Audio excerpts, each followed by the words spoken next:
ইনকিলাব মঞ্চের মুখপাত্র ও ঢাকা ৮ আসনের সম্ভাব্য স্বতন্ত্র প্রার্থী শরীফ ওসমান বিন হাদী শুক্রবার দুপুরে রাজধানীর বিজয়নগরে মোটরসাইকেলে আসা দুর্বৃত্তদের গুলিতে গুরুতর আহত হন।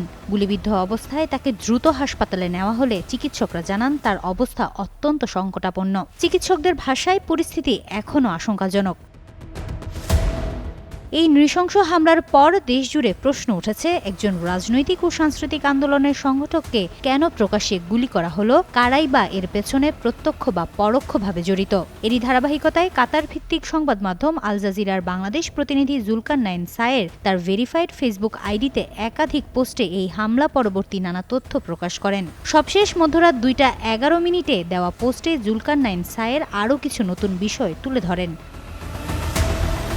তিনি জানান, ইনকিলাব মঞ্চের সংগঠক ওসমান হাদিকে হত্যার উদ্দেশ্যে গুলি করার ঘটনায় জড়িত শুটার হিসেবে সাবেক ছাত্রলীগ নেতা ফয়সাল করিম মাসুদ ওরফে দাউদ খান এবং তার সহযোগী মোটরবাইক চালক আলমগীর হোসেনের নাম উঠে এসেছে। জুলকারনাইন সায়েরের দেওয়া তথ্য মতে তারা গতকাল সন্ধ্যায় ময়মনসিংহের হালুয়াঘাট সীমান্ত অতিক্রম করে ভারতে প্রবেশ করেন।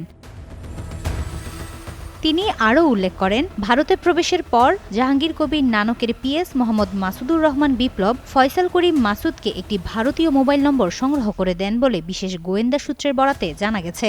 ওই নম্বর ব্যবহার করে ফয়সাল করিম মাসুদ ওরফে দাউদ খান গতকাল রাতে একাধিক নম্বরে নিজেদের সেলফি পাঠান বলেও পোস্টে উল্লেখ করেন তিনি।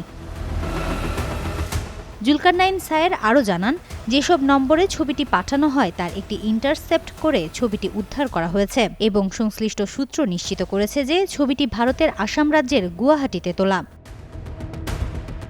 হাদির জীবন মৃত্যুর সন্ধিক্ষণে থাকা এবং অভিযুক্তদের সীমান্ত পেরিয়ে পালিয়ে যাওয়ার এসব তথ্য প্রকাশের পর দেশজুড়ে উদ্বেগ, ক্ষোভ ও নানা প্রশ্ন আরও তীব্র হয়ে উঠেছে। হিমাতুল জান্নাত, যুগান্তর নিউজ।